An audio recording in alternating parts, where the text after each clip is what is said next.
Hey, PA, it's Lawyer Tom. I get what you're saying with LaMelo and some injury issues and limited minutes, but you got to look at the production he had last year in those limited minutes. And let's say he gets 4, 5, 6 more minutes, then his production goes up 10, 15% more. Also, you want minutes for Io. He's going to be, combo guard, so he takes some of that. All right, later. It's fair. But LaMelo Ball, from a point productivity standpoint, by the way, while shooting 41% from the field, mark my words, there will be 4 for 19s you're going to have to swallow, okay? 41% shooter all of his career. But his three-point shooting's like 36, 37%. He shoots a lot, and he's quite good at it when he gets in rhythm. I understand what you're saying from a productivity standpoint last year on a team that was tooth and nail to make the postseason, got bounced in the first round.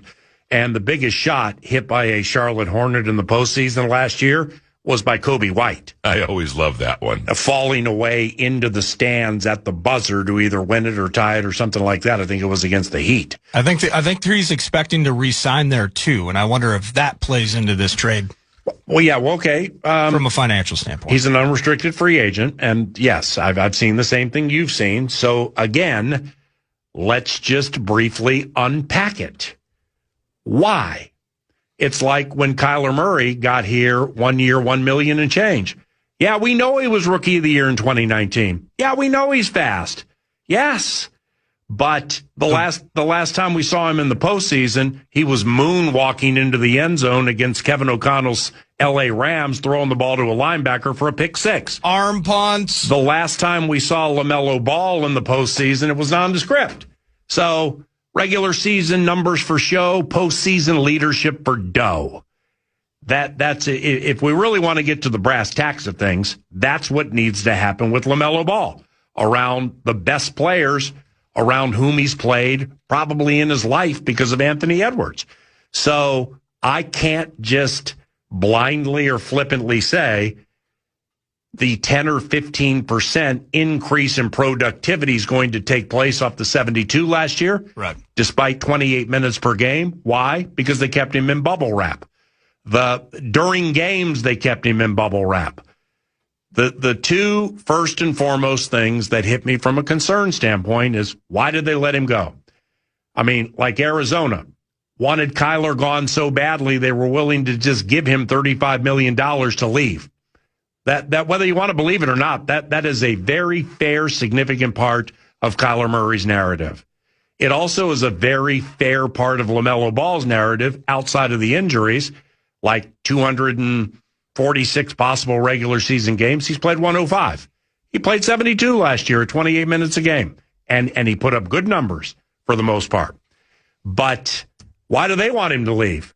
Don't they have something going there with Knippel? And Moussa Diabate has become one of the better rebounders and one of the top 3 offensive rebounders in the NBA. He's young. They like him. They like Knippel. They like Brandon Miller. Well, LaMelo was the quarterback for all that. So make it analogous to the National Football League. The Panthers honestly just traded Bryce Young. That's what it is. So if we heard that in NFL circles, it would be eye-opening. See what I'm saying? Young quarterback, LaMelo, young quarterback point guard, got moved. Yeah. I mean, okay, people keep calling him a star. How often do stars get traded? Well, more and more in the NBA. I mean, as we see, that's what we were talking about with Giannis, and Giannis is in a category that LaMelo is not close to. But to that end, it's like, well, how often do we ever get a chance to be in on this? Well, first of all, Connolly has been in all these conversations. That's one thing we should know about Connolly is Connolly is always looking for that big timer, and he gets the benefit of the doubt from me. But we're seeing more and more of this. Again, the Giannis is going to be less of a once in a half decade thing, and it's basically going to be a yearly thing. It feels like that's the way this train's moving with some of these big names. LaMelo and Bryce Young. I mean, this is arguing semantics. I think that the why part of why Charlotte moves on from him we don't know this, but there can be an aspect of simply we just can't. We have to restructure that. This hasn't been working, and we like LaMelo, and we know when he's healthy that he can play terrific basketball. Could be. We've lost our faith, and we are tired of it, and so they move on. And then on the other side, you mentioned the desperation, the diabolical aspect of it.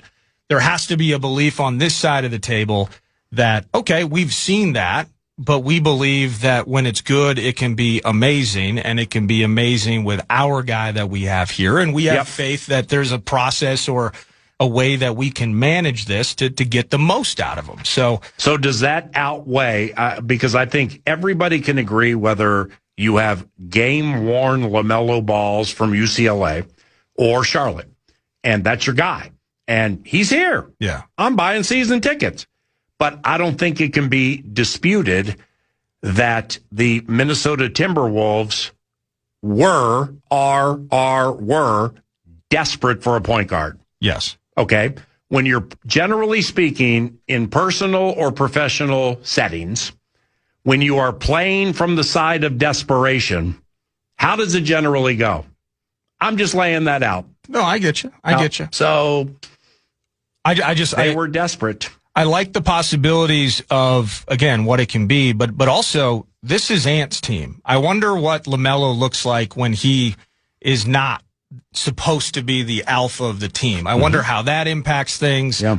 You know, if we wanted to dig deep, you can even, if you're going to be super optimist on it, you can pick apart the games that he's missed because the team was low-key tanking for best picks, so they didn't want to injure their guys. So maybe that ankle that cost him 15 games only would have cost him 5. Being on a much better team can maybe change the way a person's foot or ankle feels at times. The way he feels about it. Okay, well, if that is true, I don't want him. Okay. Because I don't want somebody who plays when he wants to play. Man, that's like half the league. You're my point guard, man. You're my quarterback. I'm looking to increase the maturity of this team. Why do I think this is an immature team? Because the coach basically said it after they lost their first playoff game. You guys wanted to go out there and jack around during the regular season. Well, you just did it again. Right. And it's the playoffs. So that ties to maturity or lack thereof. No, I agree. I'm wondering, now with Ayo Dosunmu, couldn't get Kyrie, though. I would roll the dice. The maturity and leadership aspect of the team has been enhanced with Ayo Dosunmu. Yeah. Can we say that with LaMelo Ball? That's simply the question that I'm asking. Yeah, that's a tough thing to put it there. I need Ant Ant's going to provide that. Ant's got to provide that. He can be that dog. We'll be right back shortly, but first. Yes, the fan wants to give you an opportunity. How about this? A chance to win $2,500. All you got to do is go to KFAN.com and enter the keyword Liberty. Enter the keyword Liberty at KFAN.com. Lo and behold, ladies and gentlemen, we have found a gentleman, a scholar, and a connoisseur of quality Manischewitz. He's also the radio play-by-play voice for the Atlanta Falcons. His name is Wes Durham, and he joins 9 to noon now. Wes, it's Paul Allen. Happy summer. How are things, my brother? PA, I am great. It's always good to catch up with you, and you forgot that I'm Brian O'Neill's golf valet. But other than that, we're good. Please don't tell me that I caught you on a golf course, like you're making a group wait and you stepped off, because I know you golf a lot during the summer. Yes, I'm on a golf course. No, okay, well, we've worked this out before my tee time, so that's why I committed to it. Oh, beautiful. Thank you very much, Wes. Wes mentions Vikings right tackle Brian O'Neill, and that kind of was the genesis of like chatting football with this elite football mind and old school, best school Wes Durham. So I'm driving to KFAN one day, and like my FaceTime keeps blowing up. So of course I pulled off to the side of the road because it was Wes Durham. And there he is on a golf course in Pennsylvania with Vikings right tackle Brian O'Neill. How in the heck did that happen? I'm going to blame Brian's college coach, Pat Narduzzi. How's that? So Pat Narduzzi had talked to me like 3 weeks before and said, hey, we're doing this golf event, and we're playing Laurel Valley. Are you interested? Well, anytime a top 100 gets thrown at me, I commit, okay? Whether I can really do it or not, I ask my wife, and then I try to work on the calendar and say, okay, yeah, I'm in. And when I get there, and I get to play, I mean, it was amazing. I got to play with Brian O'Neill.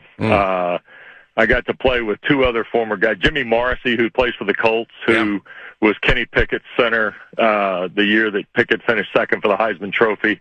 You know, those guys. I mean, it was an amazing day.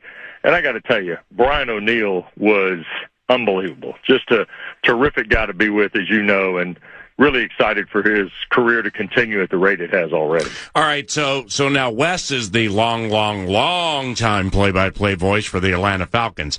Wait, you're longer than me, so let's don't overrate this, okay? I am? You're longer than me. Yeah, this will be 25 for me this year. What about you? Ooh, 23 for Arch and I. Well, look at that. David Archer. Yeah, man, you guys are really, really fun together. All right, so 3-2, I forgot what I was going to say. Oh, yeah, so Falcons play-by-play. Now, Adam Thielen, former Vikings receiver, had a retirement party recently, and I saw Brian O'Neill there. And he told me that you're also the radio play-by-play voice for the Pitt Panthers. Is that true? No. Come on, Brian. No. Bill Hillgrove is still the radio voice. The legendary Bill Hillgrove is still the voice of the Panthers. He retired from the Steelers a couple of years ago. Yeah, what's happening there? Yeah, Bill. Bill's still doing Saturdays. Sorry about that, bud. I say what's happening there because Bill Hillgrove, Steelers radio play-by-play immortality, now Panthers. Mike Keith, multiple decades, Music City Miracle, Tennessee Titans.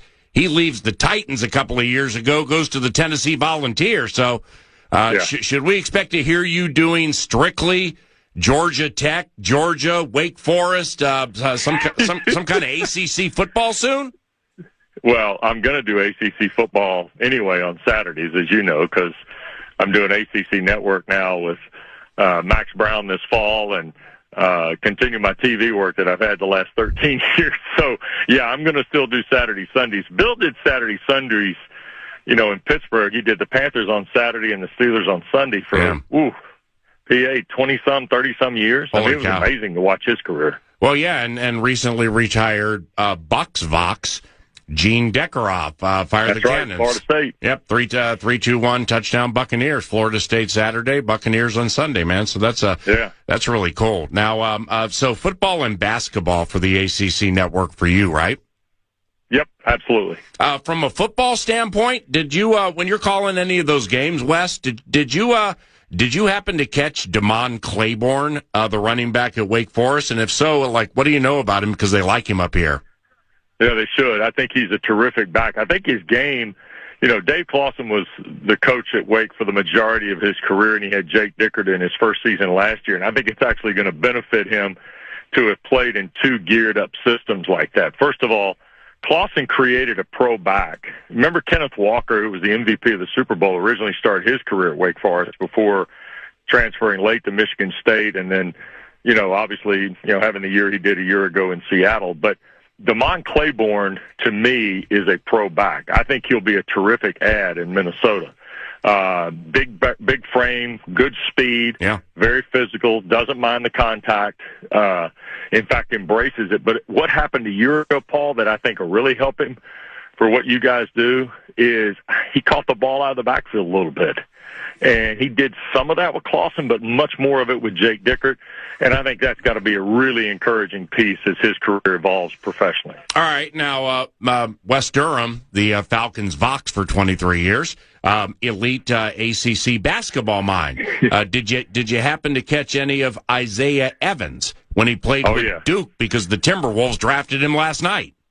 Yeah, Showtime Slim is ready to roll now. Ooh. This guy, I would be really excited if I'm a T-Wolves fan because I see the combination of he and Anthony Edwards. Edwards is a much more driving slash guy. The thing about Isaiah a year ago, he came into the season, everybody knew he could shoot the ball. He can shoot it from distance, and he's a heat check waiting to happen, okay? Mm-hmm. But the thing that caught my eye more last year and the three times I had Duke was the way he evolved defensively for John Shire. And look, he's a guy who, if you go back and look at his freshman year, you really want to get an idea who he can be offensively. Google the Duke-Auburn game from 2 years ago, his freshman season in the ACC-SEC Challenge. I mean, he was unconscious in the second half and really helped Duke win the game. I mean, Cooper Flagg was the headliner on the floor, and Johni Broome was on the floor for Auburn. But Isaiah Evans is the guy that stole the show. For me, I look at him in Minnesota as a great fit for what Chris is building up there. And in all honesty, I think he's a great choice. And you got him in the second round, right? Which is, unbelievable. Wow. And I watched the T-Wolves a little bit this year. They're a nice team. I mean, people ought to be pretty excited about what they can do, I think, as they move forward, especially as young as they still are, PA. Showtime Slim is what the Vox says. That's super cool. With Anthony Edwards, given you live in Georgia, and he went to high school in Georgia and played for the Bulldogs. Yep. What, from half a decade ago, a little more, what do you remember about Anthony, the high school basketball player in the Bulldog? Okay, here's a story, and I'm going to try and keep this short. And next time you get a chance to visit with him, if you do, ask him about playing pickup ball with NBA players when he was 16 years old. Oh, wow. There's a morning pickup game of former NBA guys that occurs somewhere in the Atlanta area. And I think it's on the west side of town, kind of like toward Vinings and Smyrna and places like that, right? And Brian Oliver and I were doing games together, and this was before I went to ESPN and ACC Network in 2019. And Brian Oliver and I were doing games, I want to say winter of 18, maybe winter of 17. And Brian said, man, I'm going to tell you, there's this high school kid in Atlanta. He's unbelievable. And he told me about Anthony Edwards. He called him Ant-Man. And he said, he's 16, 17 years old, Wes, and he's taking Steve Smith to the basket. I said, excuse me? Gee. He said, I'm telling you, he's different. And sure enough, by the time, he got to Georgia, he was all that. And, in the NBA, he's been unbelievable. So, yeah, Anthony Edwards has been on my radar for, what now? Let's see, about 9 years. Yeah. Maybe a little longer. And, yeah, he's the kind of guy that, I think can be the face of this league if the Timberwolves can have that kind of... Look what happened with Jalen Brunson, right? Mm-hmm. Jalen Brunson, really good player at Villanova, won a national title, all those things, been a couple teams. But he goes and has a postseason everybody remembers, right? Mm-hmm. And for me, now I look at Anthony Edwards. If Minnesota can have that kind of year, Anthony Edwards can be one of those faces of the future in the NBA for sure. My man, now that he has Showtime Slim by his side. So the Vikings are going to play the Atlanta Falcons this year. Let's focus on that a little bit. Wes Durham's super kind nearing the end of June. 2 assists, 9 to noon, one of our favorites. Anything buzzing with the Atlanta Falcons off minicamp? I think your man Kevin Stefanski's come in and done a great job setting culture, to be honest with you. I think he really has. I think he's come in and the combination of Matt Ryan, Kevin Stefanski, Ian Cunningham, they've pushed all the right buttons, to be honest, PA. I mean, in terms of a complete reset or rebuild, and I don't think it is, but in some ways Atlanta's got more questions than answers as they wrap up the mini camps and get ready for training camp in late July. But Kevin has done a marvelous job here. I mean, really has just kind of kept everything very even keel, and I think that's important for Atlanta. The focus is clearly on the football. It's not on, things that distract teams in the offseason like you've seen in other markets. Atlanta's tried to keep it very simplistic. I think Kevin's done a terrific job in that light for sure. Yeah, he's salt of the earth, man. One of my all-time favorites. With Kirk, one of the buttons that they pushed was Kirk Cousins and, a trap door that through which he fell and ended up in Las Vegas. So with Kirk Cousins and the Falcons, how would you qualify the Kirk Cousins era in Atlanta? Probably, I think we're going to have to step away from it a couple more years. I think it was topsy-turvy. I really do. I think there was, Kirk came here. I think he desperately wanted to be 100% health-wise. I just don't think he got there. Right. Not his fault, just the body, the timing, everything else. For me, I look at Kirk and think, you know what, he's had an unbelievable career, and I know he's going to have an unbelievable future after football, but it never quite got to rhythm here. And that's unfortunate. It's unfortunate for him. It's unfortunate for Atlanta. And I think it's given him, though, and you know this, he's just very forward thinking and his faith and his philosophy in life. I think he learned a lot here that will help him in Vegas with Fernando Mendoza, in all honesty.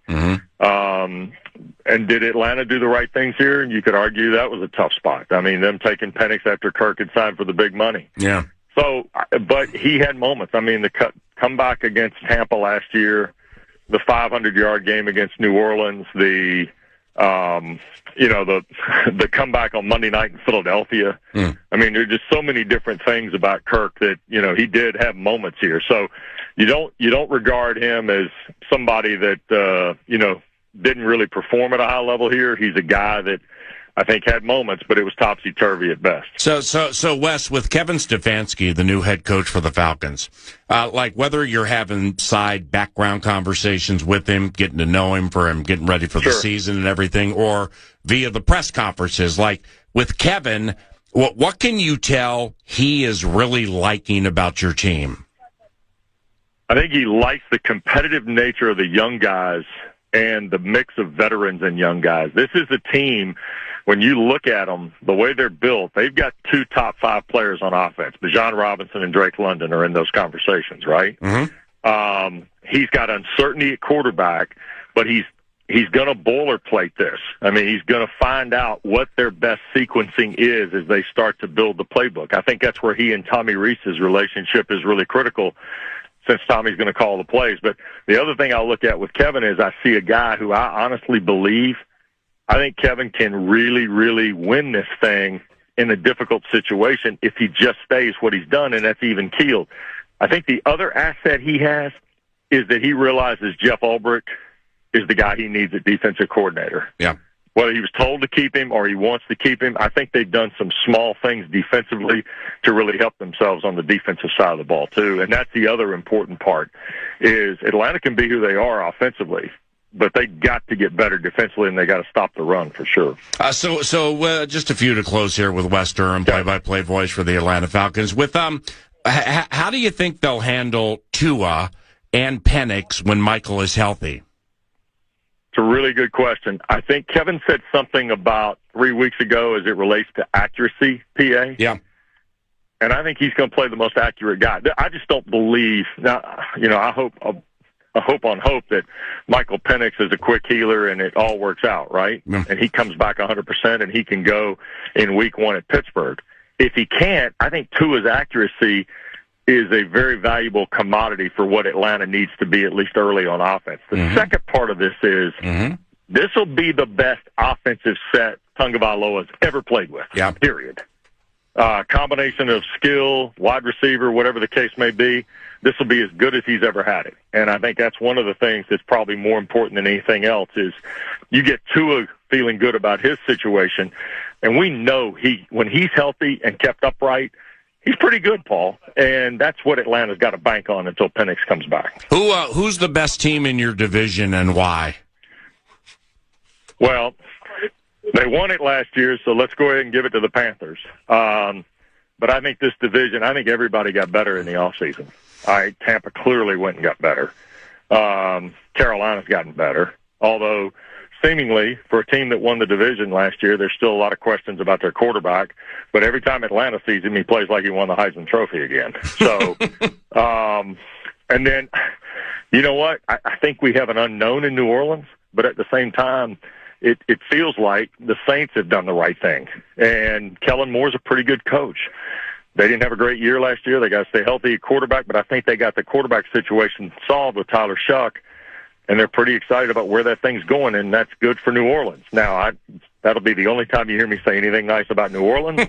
but the reality of it is I think all 4 teams are probably pretty steady. Atlanta's got more questions than answers, as I told you, but I think the other piece of this is the league, this division is going to be a battle, and I still only think one team will go. I don't know if it's capable of a wild card. All right, last one, because even though we're 1,127 miles apart, I'm in Minneapolis, you're in Atlanta. I can just feel that Big Bertha in your hand, and you're about ready to unfurl one 375. It's a Scotty Cameron putter that's in my hand, actually, PA, but you're sweet. All right, let's finish it here. So the Minnesota Vikings get the Atlanta Falcons here November 29th. What do you, Wes, what do you know for sure is better about your squad this year compared to last? Special teams. Oh. Yeah, we're going to be better on special teams because Why? we can't be worse. Why? Was it that bad last year? So, yeah, it was 29th in cover, 29th in kick cover, 30th in punt cover. And let's see, punt return, I think they were 19th. Kick return, they were 27th. How's that? That's quick recall. All right, man. You get out there with that Big Bertha and that $500 putter. Hit them straight and strong, and we'll stay in touch. And I can't wait to see you this season. Can I just say that I was in Minneapolis in early June for a couple days with some Big Ten radio voices, and Stone Ridge was awesome. A great golf course. Really enjoyed it. And then we went over the line a little bit into Wisconsin and played Troy Byrne, and it was phenomenal, too. And to quote the Chamber of Commerce in Feral Places, I'll be back. Okay, now I get another 30 seconds because I need to amplify that. Let me get this straight. You live in Georgia. You call college football for the ACC network. Mike Grimm, the talented Vox for the Golden Gophers, has this Big Ten, Voices of the Big Ten dinner. And America's best friend, Wes Durham, despite the ACC tie, is in the Big Ten Vox dinner. How's that happen? Yeah, but you didn't see me in the newspaper article, and you didn't see me in any pictures. You're awesome. All right, FaceTime me more often with Brian O'Neill. May God bless you and your family, and we'll stay in touch. All right, love you, brother. Be well. We'll see you soon. Keep in touch. Love you too, bud. See you. That's Wes Durham. That's a gentleman right there, ladies and gentlemen. He is salt to the earth, consummate gentleman, and the play-by-play voice for the Atlanta Falcons. Thank you, Wesley. We close 9 to noon with the post-game provided by Owl Roofing and owlroofing.com, and that's next. This is 9 to noon, live on iHeartRadio and KFAN, The Fan. Our iHeartRadio Post-game, Owl Roofing, owlroofing.com. That iHeart Sports guy just called the departed Naz L, which means there must be traffic by Shakopee. L. And out Wayzata way, the weather might be bad later. L. It's Nas, bruh. It's Nas. Where are you going to be tonight? I'm going to be at Heartbreakers in Chaska. Heartbreakers in Chaska, 9 p.m. kick. It's a World Cup watch party. Team USA and Turkey kicking off shortly after 9 p.m. with some drink specials, games, and a bleep ton of swag at Heartbreakers in Chaska. Where are you going to be tomorrow? Going to be at Baldy's in Lakeville. Baldy's in Lakeville at 2 p.m. Non-USA games, but a chance to end the work week early, have a few beverages. Norway and France are going to be in the mix, so there's some heavy hitters on the TV. Again, beer specials, prizes, swag, all sorts of fun. 2 o'clock, Baldy's in Lakeville. Where are you going to be Saturday? Going to be at Casper's in Egan at 4 o'clock on Saturday as this World Cup watch party gets real global. Again, non-U.S. games. Again, beer specials and Casper's, Baldy's, these places kick booty. So they're such great places to be. Have some beverages on Saturday, watch some games, get some swag, and have a blast at Casper's in Egan. That's 4 o'clock on Saturday. Doesn't require a response. Where are you going to be on Monday? Toes in the sand, my boy. Nas, Shakopee. Okay. Nicolette. Yep. Yeah, for sure, Nicolette. All right, man. Traffic's bad in Nicolette. Thank you for listening to 9 to noon today. The program's around the corner. May God bless you and all of your families. For Eric Nordquist, I'm Paul Allen. That's 9 to noon at FM 100.3 KFAN. Have a great day. Highland takes them inside, scoops and scores.